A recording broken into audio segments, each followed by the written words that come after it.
നമസ്കാരം. ലോകത്തിൻ്റെ ഗതിവിഗതികളെ വിരൽത്തുമ്പിലിട്ട് കറക്കുന്ന അമേരിക്ക,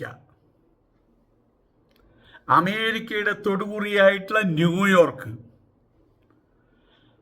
ആ ന്യൂയോർക്കിൻ്റെ മേയറായിട്ട്, ന്യൂയോർക്ക് സിറ്റിയുടെ മേയറായിട്ട് സത്യപ്രതിജ്ഞ ചെയ്തത് സുഹ്റാൻ മുഹമ്മദ് മംദാനി എന്ന കറകളഞ്ഞ മുസ്ലിം. അമേരിക്കയിലെ ഏറ്റവും വലിയ മെട്രോപോളിസിൻ്റെ ചരിത്രത്തിൽ ആദ്യമായിട്ട്, അഥവാ അമേരിക്കയുടെ 400 വർഷത്തിലെ ചരിത്രത്തിൽ ആദ്യമായിട്ടാണ് ഒരു മുസ്ലിം നാമം സത്യപ്രതിജ്ഞയ്ക്കിടയിൽ മുഴങ്ങിക്കേൾക്കുന്നത്. ബൈബിൾ തൊട്ട് സത്യപ്രതിജ്ഞ, ബൈബിൾ നെഞ്ചോട് ചേർത്ത് സത്യപ്രതിജ്ഞ, അതിനപ്പുറവും ഇപ്പുറവും ഒന്നും അമേരിക്കയ്ക്ക് ചിന്തിക്കാൻ കഴിയില്ല. എന്നാൽ 200 വർഷം പഴക്കമുള്ള ഒട്ടോമൻ സാമ്രാജ്യത്തിലുണ്ടായിരുന്ന വിശുദ്ധ ഖുർആൻ നെഞ്ചോട് ചേർത്തിപ്പിടിച്ച് മനസ്സിൽ അല്ലാഹു അക്ബർ വിളിച്ച് അൽഹംദുലില്ലാ മനസ്സിൽ ഉരുവിട്ടുകൊണ്ട് സുഹ്റാൻ മുഹമ്മദ് മംദാനി അധികാരം ഏറ്റെടുത്തപ്പോൾ അവിടെയുള്ള കുടിയേറ്റ വിരുദ്ധ രാഷ്ട്രീയത്തിൻ്റെ തലതൊട്ടപ്പനായിട്ടുള്ള ട്രംപിൻ്റെയും കൂട്ടാളികളുടെയും നെഞ്ചു കിടന്ന് പെട്ടെന്ന് തന്നെ അടിച്ചു.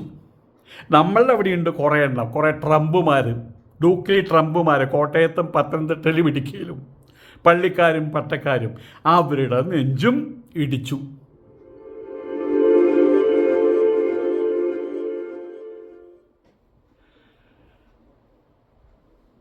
അമേരിക്കയിൽ ന്യൂയോർക്കിൽ മേയറായിട്ട് സത്യപ്രതിജ്ഞ ചെയ്യുന്നു, വിശുദ്ധ ഖുർആൻ ഉയർത്തിപ്പിടിച്ചിട്ട്. അത് വെറുമൊരു ഖുർആൻ അല്ല കേട്ടോ. 19-ാം നൂറ്റാണ്ടിൽ, 1200 വർഷം പഴക്കമുള്ള 19-ാം നൂറ്റാണ്ടിൽ ഓട്ടോമൻ സിറിയയിൽ നിർമ്മിച്ചത് ആണ് ഈ ഖുർആൻ.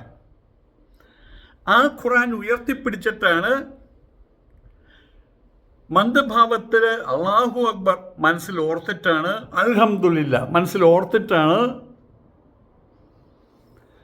അമേരിക്കയുടെ തൊടുകുറിയായിട്ടുള്ള ന്യൂയോർക്ക് സിറ്റിയുടെ മേയറായിട്ട് സുഹ്റാൻ മുഹമ്മദ് മംദാനി അധികാരമേറ്റത്. എങ്ങനെ നെഞ്ച് പിടയ്ക്കാതിരിക്കും? കേരളത്തിലെ കൃസംഗികൾ ഇപ്പോഴേ തുടങ്ങിയിട്ടുണ്ട്. ഇനി ന്യൂയോർക്കിൻ്റെ കാര്യം പോക്ക, അത് 1600 വർഷം പുറകോട്ട് പോകുമെന്ന്. അതാണിപ്പോൾ അവരുടെ ഏറ്റവും വലിയ അവരെ പഠിപ്പിച്ചു വിട്ടുള്ള അങ്ങനെയാണ്. ഇനി അങ്ങനെ പറഞ്ഞോടാ മക്കളെ, അമേരിക്കയുടെ പണി തീർന്നു. അമേരിക്ക 1600 വർഷം പഴക്കമുള്ള ഒരു രാജ്യമായിട്ട് മാറും, പ്രത്യേകിച്ച് ന്യൂയോർക്ക് സിറ്റി. ചിലർക്ക് അത് ഇഷ്ടപ്പെടില്ല. ഇവിടെ ഇപ്പോൾ കേരളത്തിലെ പാപ്പാഞ്ഞിമാരെ കയറ്റിക്കൊണ്ടിരിക്കുകയല്ലേ. പിന്നെന്താണ് നത്തോലിയ, ബോൺ നത്തോലി, അവരിവിടെ കയറ്റിക്കൊണ്ടിരിക്കുന്നു. ന്യൂയോർക്കിൽ അമേരിക്ക എന്നൊരു നാടുണ്ടത്രേ, കാണാൻ കഴിഞ്ഞെങ്കിലെന്തു ഭാഗ്യം എന്ന് പറയുന്ന പള്ളിക്കാർക്കും പട്ടക്കാർക്കും എടുത്ത കൃസംഖ്യകൾ 1000 മക്കൾക്ക് ദഹിക്കാത്ത കാര്യമാണത്. അമേരിക്കൻ മണ്ണിൽ ചരിത്രം കുറിച്ചിരിക്കുകയാണ്. കുടിയേറ്റക്കാരെ കാണുമ്പോൾ അവർക്ക് അവരുടെ കണ്ണ് ചുമക്കും, കലി കയറും. ആരും കയറാതിരിക്കാൻ വേണ്ടി മെക്സിക്കോയുടെ അതിർത്തിയിലേക്ക് അവർ അതിരുകൾ കെട്ടി നിർത്തിയിരിക്കുകയാണ്. മനുഷ്യന്മാരെയാണ് വേർതിരിക്കുന്നത് അവിടെ. ഈ പറയുന്ന അമേരിക്കയിൽ 400 വർഷങ്ങൾക്ക് മുൻപ് അവിടെ ഒരു വെള്ളക്കാരനുണ്ടായിരുന്നില്ല. പിൽഗ്രിം ഫാദേഴ്സ്, പിന്നീട് നമ്മുടെ വലിയൊരു ബസ് അങ്ങോട്ട് പോയി, കടലിൽ കൂടെ ഓടുന്ന ബസ്, അതാണ് കൊളംബസ്. അതിവിടെ നിന്ന് പോകുന്ന സമയത്ത് തുണി കൊണ്ടുപോയി അവിടെയുള്ള ഫ്രാൻസിലുള്ള വസൂരി പിടിച്ച് മരിച്ച ആളുകളുടെ ഡ്രസ്സ് അവിടെയുള്ള റെഡ് ഇന്ത്യൻസിനും ഇങ്കകൾക്കും മയൻസിനും അത് കൊടുത്തു. അവരെ മുഴുവൻ അടിച്ചും കൊന്നും പകർച്ചവ്യാധി പടർത്തിയിട്ടും. അങ്ങനെ ആരാ ശരിക്കും കുടിയേറിയത്? അമേരിക്കൻ മണ്ണിൻ്റെ മണം ഇന്നും അവിടെയുള്ള വെള്ളക്കാരുടെ രക്തത്തിലില്ല, വേർപ്പിലില്ല, അവരുടെ മാംസത്തിലുമില്ല. അവരമേരിക്കക്കാരായിട്ടില്ല. ബസ്സിന് കൈ കാട്ടുന്ന ഒരാളുടെ ചരിത്രമുണ്ട്. ഒരാൾ ബസ്സിന് കൈ കാട്ടുന്ന സമയത്ത് ആൾക്കാർ പറയും അയാളെ കയറ്റുന്നുണ്ട്, ബസ് വേഗം പോട്ടെ എന്ന് പറയും. ആ ബസ് നിർത്തിയില്ലെങ്കിൽ ഇയാൾക്ക് കലിയാണ് കൈ കാട്ടിയവന്. ഇവൻ എവിടേക്കാണ് പോണത്? ഇവൻ വല്ല കടലുണ്ടിയിലേക്കാണോ പോണത്? അതോ ഊരകത്തിലേക്കോ? അതോ മൂത്രത്തിക്കരയ്ക്കോ? അവിടുന്ന് പ്രാവും. അങ്ങനെ ഒരു ബസ് നിർത്തി. അവനതിൽ കയറി.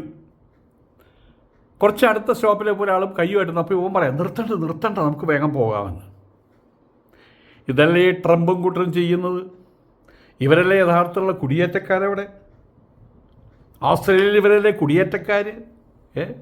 ഇന്ത്യയിൽ ഇവന്മാർ കുടിയേറിയതല്ല. ഇപ്പോൾ പറയുന്നു യേശു ക്രിസ്തു ജനിക്കുന്നതിന് മുമ്പ് ഇവിടെ ക്രിസ്ത്യാനികൾ ഉണ്ടെന്നാണ് പറയുന്നത്. എന്നാണ് എല്ലാത്തിനെയും കൂടിയിട്ട് ഇവിടെ യേശു ക്രിസ്തുവിനെ അടക്കം ചെയ്തത് കാശ്മീരിലെ എല്ലാത്തിനും മിക്കവാറും എല്ലാം കൂടി ഇവിടെ തന്നെ ആയിരിക്കും അടക്കം. അത് RSR തുടങ്ങി വെച്ചിട്ടുണ്ട്. ലോകത്തിൻ്റെ സർവസ്വവും, ലോകത്തിൻ്റെ പോലീസ്, ലോകത്തിൻ്റെ കോടതി, ലോകത്തെ പണ്ട് ശ്രീകൃഷ്ണൻ ഒറ്റവിരലുമേ ചെറുവിരലുമേ മറ്റേത് ഗോവർദ്ധനം എടുത്ത് തിരിച്ച് വട്ടം കറക്കിയ പോലെ ലോകത്തെ വട്ടം കറക്കുന്നത് ഞങ്ങളാ എന്ന് പറഞ്ഞ് കിടക്കുന്ന അമേരിക്കക്കാരുടെ പൊട്ടുന്ന മറ്റേ തൊടുകുറി. അതാണ് ഈ ന്യൂയോർക്ക്. അവിടെ രണ്ടാമത്തെ അടിയപ്പോൾ വേൾഡ് ട്രേഡ് സെൻറ്റർ അവിടെയായിരുന്നു, WTC. അതിൻ്റെ പണി തീർത്ത് കൊടുത്തു. ഇപ്പോൾ തത്തുല്യമായിട്ടുള്ള സങ്കടങ്ങളും നെഞ്ചെടുപ്പുകളും അമേരിക്കക്കാർക്ക് സമ്മാനിച്ചുകൊണ്ട് സുഹ്റാൻ മഹമ്മൂദ് മംദാനി സത്യപ്രതിജ്ഞ ചെയ്തിരിക്കുകയാണ്. മേയറായിട്ട് സത്യപ്രതിജ്ഞ ചെയ്തിരിക്കുകയാണ്. അമേരിക്കയിലെ ഏറ്റവും വലിയ മെട്രോപോളിസിൻ്റെ ചരിത്രത്തിലുണ്ടായിട്ടില്ല ഇങ്ങനെ കാര്യം.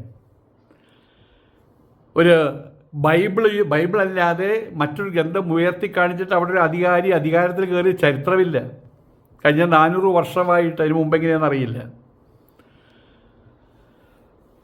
ബൈബിളിന് മുഖേന ഖുറാൻ ഉയർത്തിപ്പിടിച്ച് മംദാനി അധികാരത്തിൽ കയറിയ സമയത്ത് അത് കുടിയേറ്റ വിരുദ്ധ രാഷ്ട്രീയത്തിൻ്റെ തലതൊട്ടപ്പനായിട്ടുള്ള ട്രംപിന് കിട്ടുന്ന വായടപ്പിക്കുന്ന മറുപടിയായിരുന്നു. ആഡംബര കൊട്ടാരങ്ങളും വലിയ ഹാളുകൾ, അലങ്കാരങ്ങളൊന്നുമില്ല. അവിടെയുള്ള ടൈംസ് സ്ക്വയർ അവിടെ പോയവർക്കറിയാം. ടൈംസ് സ്ക്വയറിന് താഴെയുള്ള ഉപയോഗശൂന്യമായിട്ടുള്ള ഒരു സബ്വേ സ്റ്റേഷനുണ്ട് അവിടെ. അവിടെയാണ് മംദാനി തൻ്റെ സ്വകാര്യ സത്യപ്രതിജ്ഞയ്ക്കായിട്ട് സ്ഥലം കണ്ടെത്തിയത്. തൻ്റെ മുത്തച്ഛൻ്റെ കയ്യിലുണ്ടായിരുന്ന ഖുറാനും ന്യൂയോർക്ക് പബ്ലിക് ലൈബ്രറിയിൽ നിന്നെടുത്ത കടമെടുത്ത 200 വർഷം പഴക്കമുള്ള ചരിത്രപ്രസിദ്ധമായിട്ടുള്ള ഖുറാൻ പകർപ്പും അദ്ദേഹം ഇതിനായിട്ട് ഉപയോഗിച്ചു. മുൻഗാമികളൊക്കെ ബൈബിളിൽ കൈവച്ചുകൊണ്ടും ബൈബിൾ നെഞ്ചത്തോട് ചേർത്ത് വെച്ചുകൊണ്ടാണ് സത്യപ്രതിജ്ഞ ചെയ്തത് സിറ്റി ഹാളിൽ. ഇനി ഇസ്ലാമിക സത്യത്തിൻ്റെ തണലിൽ മംദാനി അമേരിക്കയുടെ ഹൃദയഭാഗത്ത് ഭരണം തുടരും.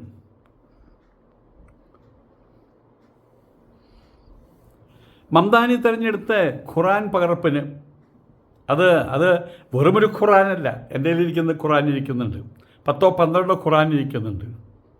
അത് നമുക്ക് വാങ്ങിക്കാൻ കിട്ടും. പക്ഷെ ഇതങ്ങനെയല്ല. പ്രശസ്ത കറുത്ത വർഗ്ഗക്കാരനായിട്ടുള്ള ആളുണ്ടായിരുന്നു, ചരിത്രകാരനാണ്, അർത്തുറോ ഷോംബർഗ്. അദ്ദേഹത്തിൻ്റെ കയ്യിലുണ്ടായിരുന്ന, അദ്ദേഹത്തിൻ്റെ കൊച്ചു ലൈബ്രറിയിലുണ്ടായിരുന്ന, ആ ശേഖരത്തിലുണ്ടായിരുന്ന ഗ്രന്ഥമാണത്. 19-ാം നൂറ്റാണ്ടിൽ ഒട്ടോമൻ സിറിയയിൽ നിർമ്മിച്ചത് എന്ന് കരുതുന്ന ഖുറാൻ. അത് ഹാർലേം നവോത്ഥാനത്തിൻ്റെ സ്മരണകൾ കൂടി പേറുന്നുണ്ട്. ഉൾപ്പെടുത്തലിൻ്റെയും പ്രാതിനിധ്യത്തിൻ്റെയും പൗരബോധത്തിൻ്റെയും അടയാളമായിട്ടാണ് ലൈബ്രറി അധികൃതർ ഈ ഒരു പ്രക്രിയയെ വിശേഷിപ്പിച്ചത്. ജിഹാദികൾ ജിഹാദികൾ ഇവിടെയുള്ള കുറേ തെണ്ടികളുണ്ട്, കൃസംഖ്യകൾ, സംഖ്യകൾ. അതുകൊണ്ട് നമുക്ക് ഈ പേരൊക്കെ കാണാപ്പാടാ, ജിഹാദികൾ. മംദാനിയുടെ വിജയം ദഹിക്കാത്ത കുറേ ആളുകളുണ്ട്, വലിയ തീവ്രപക്ഷക്കാരുണ്ട്. അവിടുത്തെ ആളുകൾ നമ്മളറിയില്ല, ഇവിടുത്തെ ആൾക്കാരെ നമുക്കറിയാലോ. അവിടെയുള്ള ഏലീസ് സ്റ്റെഫാനിക് അങ്ങനെയുള്ള ആളുകളൊക്കെ അദ്ദേഹത്തെ വിളിച്ചിരുന്നത് ജിഹാദിസ്റ്റാണ്, കമ്മ്യൂണിസ്റ്റാണ്, അമേരിക്കയെ ഉൾക്കൊള്ളാൻ കഴിയാത്തവനാണ്, തീവ്രവാദ അനുഭാവിയാണ്. യുദ്ധം നടക്കുമ്പോൾ അവിടെ മരിച്ചു വീഴുന്ന കുട്ടികൾക്ക് വേണ്ടി കണ്ണീർ വാർത്തേൻ്റെ പേരിലാണ് പറയുന്നത് തീവ്രവാദ അനുഭാവിയാണ്.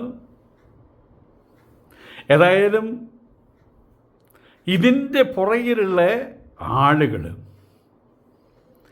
ഇതിൻ്റെ പുറകിൽ അദ്ദേഹത്തിന് ബാക്കപ്പ് കൊടുത്ത ആളുകൾ ആരൊക്കെയാണെന്ന് ഞങ്ങൾക്ക് നന്നായിട്ട് അറിയാമെന്നൊക്കെ വെല്ലുവിളിച്ചിരിക്കുകയാണ്. എന്നാൽ ഗാസയിലെ വംശഹത്യക്കെതിരെ പലസ്തീൻ അവകാശങ്ങൾക്കായിട്ട് ശബ്ദമുയർത്തിയ മഹമ്മൂദ് മംദാനി തൻ്റെ നിലപാടിൽ ജയിക്കുന്നവരുറച്ചു നിന്നു. നമ്മുടെ നാട്ടിൽ ഇലക്ഷൻ നടക്കാൻ പോവുകയാണ്. അപ്പക്കെട്ടവനെ അപ്പാന്ന് വിളിക്കും, അവനെ അപ്പാന്ന് വിളിക്കും, ഇവനെ അപ്പാന്ന് വിളിക്കും, ഇവനെ അപ്പാന്ന് വിളിക്കും, അവനെ വോട്ട് കിട്ടണം. പക്ഷെ അവിടെ അങ്ങനെയല്ല ചെയ്തത്. അവസാന നിമിഷം വരെ അദ്ദേഹത്തിൻ്റെ വിശ്വാസത്തിൽ ഉറച്ചു നിന്നു. ഗാസയിലെ വംശഹത്യക്കെതിരെ ഉറച്ചു നിന്നു. പലസ്തീൻ രാഷ്ട്രത്തിന് വേണ്ടി അവരുടെ അവരുടെ അവകാശങ്ങൾക്ക് വേണ്ടി ശബ്ദമുയർത്തിയത് അതും അദ്ദേഹം താഴ്ത്താൻ പോയില്ല. വേണമെങ്കിൽ ചോദിച്ചാൽ മതി, ഞാൻ ആരാണെന്നോ എൻ്റെ വിശ്വാസമോ, ഞാൻ എപ്രകാരമുള്ള ഒരാളാണ്, എൻ്റെ വിശ്വാസം എന്താണ്, അത് എന്തെങ്കിലും അല്പസ്വല്പമായിട്ടുള്ള കാര്യങ്ങൾക്ക് വേണ്ടി മാറ്റാൻ ഞാൻ തയ്യാറില്ല. ഞാനൊരിക്കലും നിഴലിലായിരിക്കില്ല, വെളിച്ചത്തിലായിരിക്കും. അദ്ദേഹത്തിൻ്റെ മാസ് ഡയലോഗുകൾ അദ്ദേഹത്തിൻ്റെ വിമർശകരുടെ വായ അടപ്പിച്ചിരിക്കുകയാണ്. വാക്കുകളില്ലാതായി മാറി. കുടിയേറ്റക്കാരെ മുഴുവൻ വിളിച്ചിരുന്നത് ക്രീച്ചേഴ്സ് എന്നാണ് വിളിച്ചിരുന്നത്. ക്രീച്ചേഴ്സ്, വിദേശ ക്രീച്ചേഴ്സ്, വിദേശ കീടങ്ങളെന്നാണ് വിളിച്ചിരുന്നത്. ഇനി വിളിക്കാൻ പറ്റുമോ? ന്യൂയോർക്ക് സിറ്റിയുടെ മേയറാണ്. മേയർ, തിരുവനന്തപുരം മേയറൊന്നുമല്ല. ഇനി വിദേശ കീടെന്ന് വിളിക്കാൻ പറ്റുമോ? ഞങ്ങളുടെ മേയർ ഒരു വിദേശ കീടമാണ് എന്ന് പറയാൻ അമേരിക്കക്കാർക്ക് പറ്റുമോ? ന്യൂയോർക്കിലെ ജനങ്ങൾ അങ്ങനെ വിളിച്ചിരുന്ന ആളുകൾക്ക് അതിശക്തമായിട്ടുള്ള തിരിച്ചടി കൊടുത്തു. മംദാനി ജനിച്ചത് ഉഗാണ്ടയിലാണ്, ആഫ്രിക്കയിലാണ്. ദക്ഷിണേഷ്യക്കാരനാണ് അടിസ്ഥാനപരമായിട്ട്. WTC തകർത്തതിന് ശേഷം അമേരിക്കയിൽ മുസ്ലിങ്ങൾ നേരിട്ട ഇസ്ലാമോഫോബിയ, അതിനെക്കുറിച്ച് സോഷ്യൽ മീഡിയയിൽ മംദാനി പങ്കുവെച്ച വീഡിയോകളൊക്കെ ലോകപ്രശസ്തമായി മാറി. അത് അമേരിക്കയിൽ ഒരു തരംഗമായിട്ട് മാറിയിട്ടുണ്ടായിരുന്നു.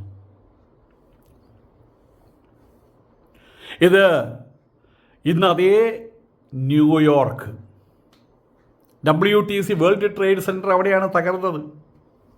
അവിടെ പിന്നെ ഇസ്ലാമോഫോബിയയുടെ ഒരു സുനാമിയായിരുന്നു. അതേ ന്യൂയോർക്കിൽ WTC നിന്നിരുന്ന അതേ ന്യൂയോർക്കിൻ്റെ താക്കോല്, സുവർണ താക്കോല് ഇപ്പോൾ ഇതാ ഒരു മുസ്ലിം യുവാവിൻ്റെ കൈകളിലെത്തുകയാണ്.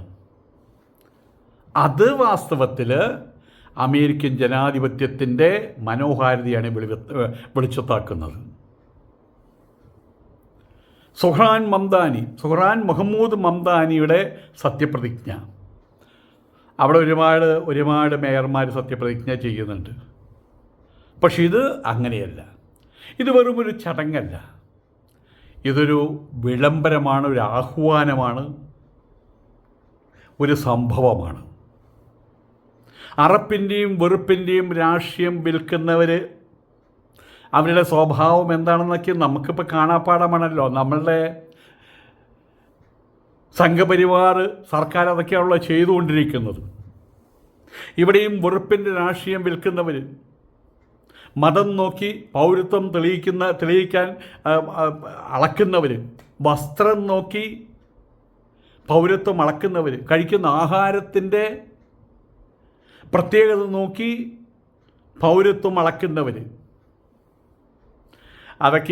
അവരൊക്കെ ഇതൊക്കെ ഒന്ന് ഓർത്താൽ നല്ലതാണ്. ഈ ന്യൂയോർക്ക് മേയർ അവർക്കൊക്കെ ഉള്ളൊരു വിളംബരമാണ്, അവർക്കുള്ളൊരു സന്ദേശമാണിതെല്ലാം. തുറന്നു പറയാം, സംഘപരിവാർ